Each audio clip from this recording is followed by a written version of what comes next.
C'est un immense plaisir de te retrouver dans cette toute nouvelle vidéo aujourd'hui, bienvenue à toi. Alors la vidéo va se dérouler comme suit. Premièrement, je vais expliquer rapidement ce que c'est un passif, puis un actif. Ensuite, longue partie sur le raisonnement, pourquoi, comment. Je vais expliquer un petit peu tout ça. Et à la fin de la vidéo, une fois que, en général, que j'explique ce raisonnement, il y a deux objections qui arrivent très intéressantes. Oui, mais si se passe ci, oui, mais si se passe ça. Et en fin de vidéo, on discutera de ces sujets et j'apporterai la réponse sur ces sujets. Voilà comment va se dérouler la vidéo. Bref, revenons-en au sujet. Plus t'as de cash, plus t'es pauvre. Je m'explique.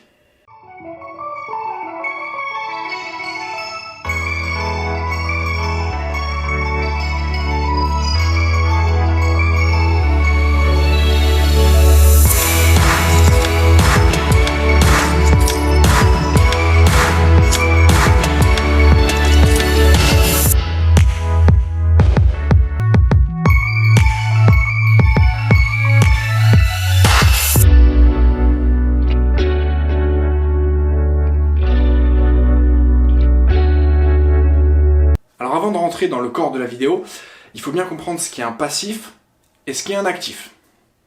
Alors c'est très simple, un passif c'est tout ce qui te fait perdre de l'argent. Un téléphone, une voiture, tout ce genre de choses. Prenons une voiture par exemple, tu achètes une Toyota Prius, très bien, 30 000 €, tu roules avec 3, 4, 5 ans. Si tu as envie de t'en séparer au bout de 5 ans, très sûrement que tu vas la revendre beaucoup moins cher que ce que tu l'as payé. Prenons 20 000 €. À ce moment-là, eh bien, tu l'auras payé 30 000, donc tu auras fait moins 30 000, tu auras déboursé de l'argent, tu auras payé 30 000 € et tu auras gagné 20 000 €. Donc si on fait les maths, tu as perdu 10 000 €. Alors évidemment, ça ne tient pas du tout en compte de la valeur non monétaire que ça t'a apporté. Évidemment, si tu en avais besoin pour aller au travail, si tu en avais besoin pour faire tout un tas de choses, ça ne tient pas compte de ça. Mais si on regarde uniquement la valeur monétaire d'un passif, elle est négative.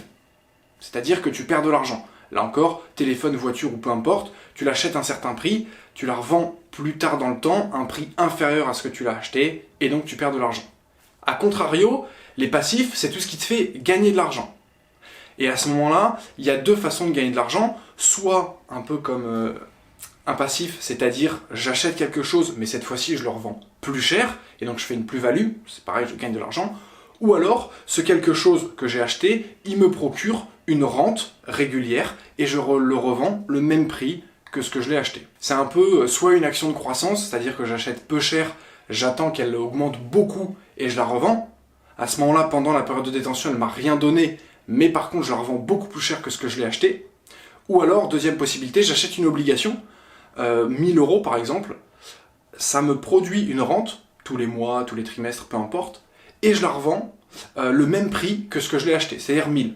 Le prix ne bouge pas. Par contre, pendant la durée de détention, j'ai eu des cash flows, donc j'ai gagné de l'argent. Jusque-là, super simple. Un passif, c'est ce qui te fait perdre de l'argent, entre guillemets, et un actif, c'est ce qui t'en fait gagner. Alors maintenant, si on rentre dans le corps de la vidéo, le cash, plus t'as de cash, plus t'es pauvre. Je m'explique. On sait très bien, personne n'est sans savoir que tous les ans, on imprime de l'argent. Tous les ans, il y a de l'inflation. Reprenons un exemple super simple. J'ai 100 €, il y a 1000 € sur toute la planète, je possède 10% de la richesse mondiale, j'ai 100 € sur les 1000 € en circulation, j'ai 10% de la richesse mondiale. Si je garde ces 100 € dans un compte tranquillement et que je n'y fais absolument rien, mais que tous les ans on imprime un petit peu d'argent, dans 10 ans ou dans 15 ans, il y aura peut-être plus 1000 €, mais 10 000 € en circulation. Et à ce moment-là, si moi j'ai 100 €, mais maintenant plus sur 1000, mais sur 10 000, j'ai plus du tout 10% de la richesse mondiale, mais j'ai 1% de la richesse mondiale. Bref, c'était un petit exemple pour t'expliquer rapidement ce que c'est l'inflation, c'est-à-dire que plus le temps passe, plus il y a d'argent en circulation. Et donc évidemment, si moi mon argent il est fixe, c'est-à-dire il ne bouge jamais, mais que à côté l'argent mondial grossit, et forcément ma part de l'argent mondial petit à petit diminue parce qu'il y a de plus en plus d'argent dans le monde, mais moi mon argent il reste en bas, donc forcément j'avais une part X, plus le temps passe, plus ma part diminue. Et là c'est le gros problème, et on en vient au sujet de la vidéo, le cash est un passif. Pourquoi ? Parce que j'ai du cash aujourd'hui qui vaudra moins dans 2, 3, 5, 15 ans. Et donc à ce moment-là, si j'ai quelque chose qui aujourd'hui a une valeur et qui vaudra beaucoup moins dans 5 ou 10 ans, à ce moment-là, on l'a vu, c'est un passif. Alors évidemment, c'est un petit peu moins facile qu'avec une voiture. Avec une voiture, je l'achète 30, je la revends 5 ans plus tard 20. Bon, je peux faire le calcul assez vite et surtout je m'en aperçois. C'est-à-dire que j'ai vraiment déboursé 30 000 euros, j'ai vraiment encaissé 20 000 euros, et il y a un déficit de 10 000. Là, avec le cash, c'est beaucoup plus subtil, puisqu'en fait, on s'en rend absolument pas compte, puisque les 100 euros, par exemple, que je vais avoir sur mon compte bancaire, leur valeur ne va jamais diminuer. C'est juste la proportion d'argent que j'ai sur la planète qui diminue. Et ça, le problème, c'est que c'est marqué nulle part, et donc on s'en rend pas compte.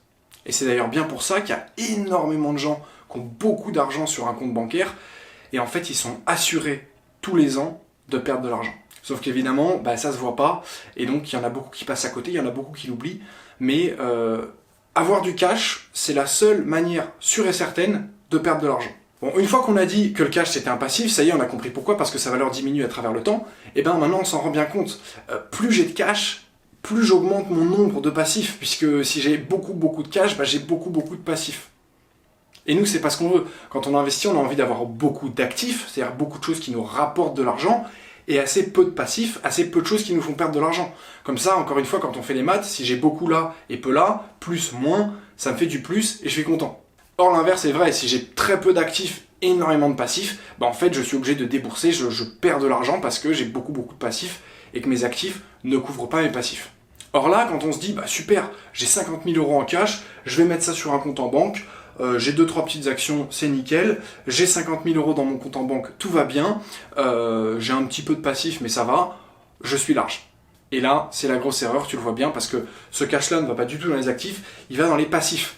C'est-à-dire que tout ton cash, puisqu'il perd de l'argent, va dans les passifs. Et donc, plus tu as de cash, plus tu as de passifs, et plus tu as de passifs, plus tu es pauvre. Et là, on le voit bien en fait, plus on a de cash, plus ça nous dessert. Parce que ça veut dire qu'on va perdre de l'argent sur une grosse quantité d'argent. Si j'ai 1000 euros de cash, tout va bien, je vais perdre de l'argent sur 1000 euros, tout va bien.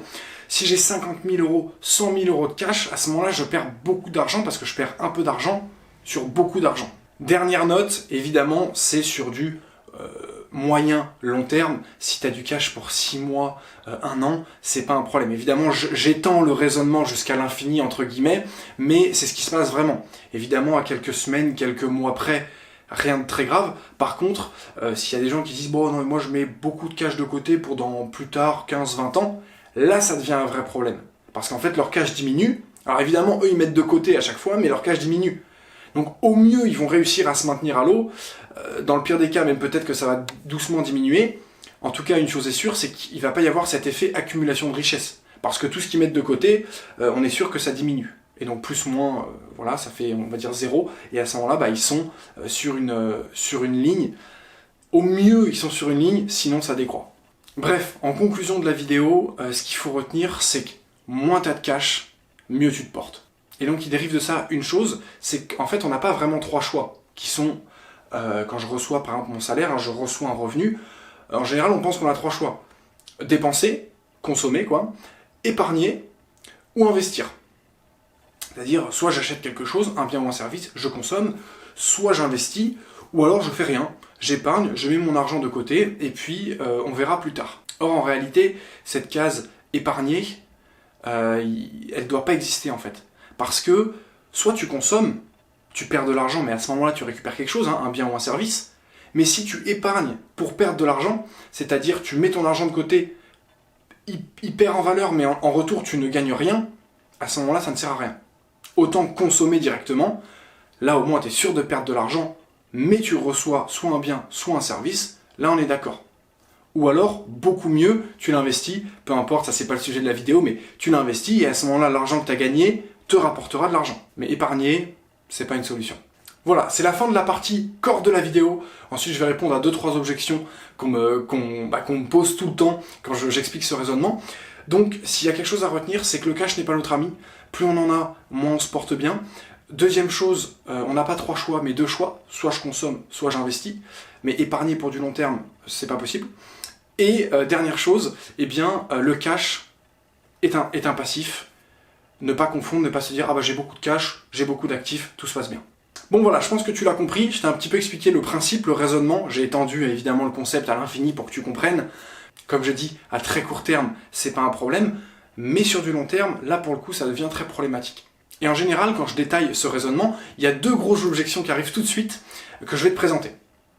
La première, c'est bien beau, super, consommer ou investir. Le souci, c'est que moi, j'ai besoin d'un matelas de sécurité si jamais je perds mon emploi, si jamais il m'arrive quelque chose, si jamais j'ai des actifs, mais je sais pas, j'ai besoin de cash dans un actif parce qu'il y a un risque ou parce que voilà. J'ai besoin d'avoir du cash disponible rapidement. Parce que s'il m'arrive quelque chose, je peux pas être coincé avec des iPhones et des actions Apple. Parce que là, avec ça, je peux pas pallier à mon problème maintenant. Ça, c'est la première objection. Il y a deux réponses. La première, oui, ça c'est important. Si ça fait partie d'une stratégie, c'est-à-dire j'ai tant d'actifs, j'ai tant de passifs, les actifs ont un certain risque, les passifs aussi, j'ai besoin, moi personnellement, à cause de mes conditions, pour X ou Y raison, j'ai besoin de temps en matelas de sécurité, à ce moment-là, bien sûr que oui. Deuxième objection cependant, il ne faut pas surévaluer le matelas de sécurité. Parce qu'on sait que c'est relativement facile de dire bon, là j'ai 2000 euros, je vais les mettre là-bas, je vais les épargner, au pire ça ira dans mon matelas de sécurité, comme ça je suis tranquille. Si ton matelas de sécurité il est de temps, il ne faut pas dépasser ce temps-là. Pourquoi ? Parce que si je ferme un petit peu les yeux, entre guillemets, je mets pas mal d'argent, je me dis bon, au pire ça servira pour mon matelas de sécurité, c'est pas grave, c'est pas de l'argent perdu, à ce moment-là oui. Parce que si j'ai beaucoup trop que mon matelas de sécurité, comme je viens d'expliquer, le cash perd de la valeur, je perds de l'argent. Donc pour répondre à la première objection, oui c'est très important, que si ça rentre dans une vraie stratégie, que c'est quantifié et que pour le coup c'est vraiment nécessaire. Par contre, il faut faire attention de ne pas le surestimer et de ne pas jouer la carte du matelas de sécurité trop facilement, parce que à ce moment-là, si j'ai beaucoup trop d'argent, je perds de l'argent simplement. Néanmoins, et c'est là où je vais vraiment répondre à la question, avoir un matelas de sécurité, très bien. Par contre, est-ce que je dois l'avoir en cash ? La réponse est non. Pourquoi ? Toujours la même chose, le cash diminue. À ce moment-là, comment est-ce que je fais pour ne pas avoir du cash dans mon matelas de sécurité ? Très simple, on sait qu'il y a des obligations d'État, des OAT, des obligations assimilables au trésor, qui ont échéance 1 mois.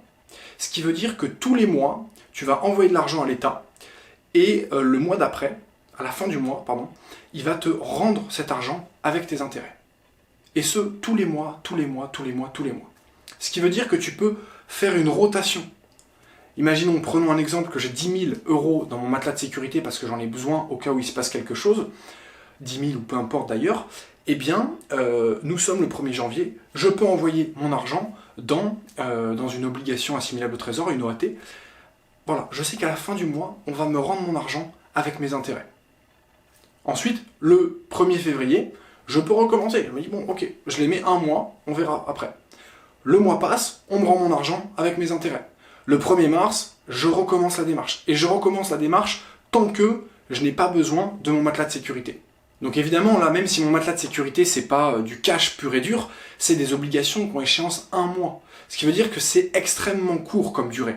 Et en général, on a toujours un préavis, que ce soit si mon bail arrive à échéance, et que mon bailleur veut disposer de l'appartement par exemple, donc il me sort de l'appartement, j'ai un préavis. Pareil, si je veux démissionner ou que je me fais mettre dehors, j'ai aussi un préavis. Donc en général, je ne suis pas sur des durées de la journée. Et donc à ce moment-là, je peux largement être sur une durée d'1 mois. Pourquoi ? Parce que si le 1er mars, j'envoie mon matelas de sécurité dans des OAT, et que mi-mars, je commence à avoir des mauvaises nouvelles, peut-être que mon bailleur veut récupérer l'appartement, peut-être que ceci, peut-être que cela. Pas de problème, je récupère l'argent fin mars, et à partir de ce moment-là, je me dis, bon, l'avenir est un petit peu plus incertain, là je laisse mon matelas de sécurité en cash. Par contre, à l'inverse, si j'ai jamais de mauvaises nouvelles, janvier j'ai pas de mauvaises nouvelles, février non plus, mars non plus, avril non plus, tous les mois je remets encore et encore mon matelas de sécurité là-dedans. Comme ça, mon matelas de sécurité, il travaille tout le temps, mais j'ai énormément de flexibilité. Et si demain, si le mois prochain, je veux sortir l'argent parce que j'ai des mauvaises nouvelles qui arrivent, à ce moment-là, je peux le faire sans problème, j'aurai mon cash et je pourrai pallier à mes difficultés. Donc pour répondre cette fois-ci globalement à la première objection, avoir du cash pour matelas de sécurité, c'est pas une bonne idée non plus. Pourquoi ? On l'a vu, je peux mettre mon matelas de sécurité dans des obligations d'État, échéance 1 mois, et à ce moment-là, je continue à gagner de l'argent sur mon matelas de sécurité, c'est sans risque, et deuxièmement, je peux le récupérer tous les mois, donc ça me laisse une immense marge de manœuvre. Bon, et la deuxième objection avant de finir cette vidéo, c'est qu'une fois que j'explique ça, en général, on me dit d'accord, mais ça peut m'arriver que, je sais pas, j'ai besoin de l'argent, je suis pas sur un délai d'un mois, par exemple, je suis sur un délai de la journée ou de la semaine. Là, vraiment, j'ai un vrai problème maintenant. Il faut que je puisse pallier à mon problème maintenant. Prenons par exemple, je sais pas, j'en sais rien, mais voilà, ma voiture est morte, il n'y a plus rien à faire, il faut absolument que j'en rachète une deuxième, c'est mon outil de travail, c'est comme ça que je me rends au travail, enfin, peu importe la raison, là, dans les 3-4 prochains jours, il me faut quelque chose. Et c'est très important, et je ne peux pas attendre le mois prochain pour pallier à cette dépense, parce que là, il me le faut tout de suite. Alors, première chose, hein, il faut dire que ça arrive très rarement, mais on peut y être confronté, donc il faut pouvoir répondre à la question. Si jamais j'ai une dépense, mais qui est cette fois-ci pas de 1 mois ou 2 mois de préavis, mais qui est vraiment de 1 journée ou 2 journées de préavis, exemple ma voiture qui tombe en panne, je l'amène chez le garagiste, le soir même on m'appelle, on me dit c'est fini, il faut en acheter une autre, il me faut l'argent, très vite. À ce moment-là, on l'a vu, mon matelas de sécurité qui est censé servir à ça, il est dans des obligations d'État. Et ces obligations arrivent à échéance à la fin du mois, donc ça peut être dans 2 semaines, 3 semaines, à la fin du mois. Pour l'instant, j'ai pas de cash. À ce moment-là, rien de plus simple, tu vas à la banque, tu leur expliques le problème, tu leur dis voilà, j'ai tant d'actifs qui sont là-bas, j'ai aussi un matelas de sécurité, évidemment pour pallier à ce genre de problème, qui est dans des obligations d'État, parce que je ne voulais pas garder du cash pour les raisons que j'ai expliquées en début de vidéo. Ça arrive à échéance dans 3 semaines. Par contre, là, tout de suite, j'ai un problème, il me faut absolument que je me rachète une voiture, peu importe le problème. Est-ce que vous voulez bien me prêter de l'argent? Là, pour une durée très courte, 2, 3, 4 semaines, le temps que je récupère mon matelas de sécurité le mois prochain. Là, qu'est-ce qui va se passer? Il ne va pas y avoir une étude de dossier, il ne va pas y avoir une étude... Pas du tout. Tu demandes un certain montant qui est d'ores et déjà couvert par ton matelas de sécurité. D'autant plus, ton matelas de sécurité, tu ne peux pas le dépenser, il est coincé, donc la banque, elle est sûre et certaine que tu ne vas pas dépenser l'argent. Deuxièmement, tu as plus d'argent qu'il n'en faut dans ton matelas de sécurité, et tu as tous tes actifs. Donc là, tu peux mettre des garanties autant qu'il faut, et la banque va te prêter de l'argent. Puisque là, c'est plus une question de est-ce que tu vas pouvoir me rembourser, est-ce que tu vas avoir la capacité de me rembourser dans le futur? Parce que c'est comme ça qu'une banque fonctionne, est-ce que tu vas avoir la capacité avec ton travail, avec ton revenu, de dans le futur me rembourser? Là, premièrement, le futur c'est dans 3 jours, donc c'est très proche, et deuxièmement, tu peux mettre énormément de garanties sur le prêt que tu demandes, parce que déjà, tu as ton matelas de sécurité, et en plus de ça, tu as tes actifs. Et donc si vraiment, un jour, il t'arrive voilà, un pépin, et qu'il faut absolument que tu aies l'argent dans les 2-3 jours, tu vas à la banque, tu leur dis voilà tout ce que j'ai, voilà ce que je demande, je mets ce qu'il faut en garantie pour avoir ça, j'ai ça, ça règle le problème, j'achète ma voiture, j'ai un prêt de 3-4 semaines, enfin le temps que je récupère mes actifs. Dans 3-4 semaines, quand je récupère mes actifs, je rembourse le prêt et on n'en parle plus. Évidemment, en plus de ça, ça me coûte quasiment rien, puisque on est de l'ordre de 1,5% ou 2% disons par an de prêt. Là, j'aurai énormément de garanties. Et deuxièmement, je suis sur une durée qui est immensément courte, ce qui veut dire que je vais payer quasiment presque pas d'intérêt. Et donc, c'est quasiment gratuit. Enfin, je veux dire, je vais pas dépenser beaucoup d'argent pour faire un prêt, pour machin. Là, les intérêts courus sur 3 semaines, ils vont être ridicules. Donc, pour répondre à la deuxième objection, oui, ça peut arriver. C'est extrêmement rare, mais ça peut arriver que j'ai vraiment une complication ultra court terme que je doive régler. Eh bien, là, pas de problème. Je vais voir la banque, je leur explique le problème, je leur dis voici mes actifs, voici mon matelas de sécurité, voici ma façon de penser, j'ai tout ça en garantie, je veux tel montant, qu'est-ce qu'il faut faire? Évidemment qu'on va te prêter de l'argent.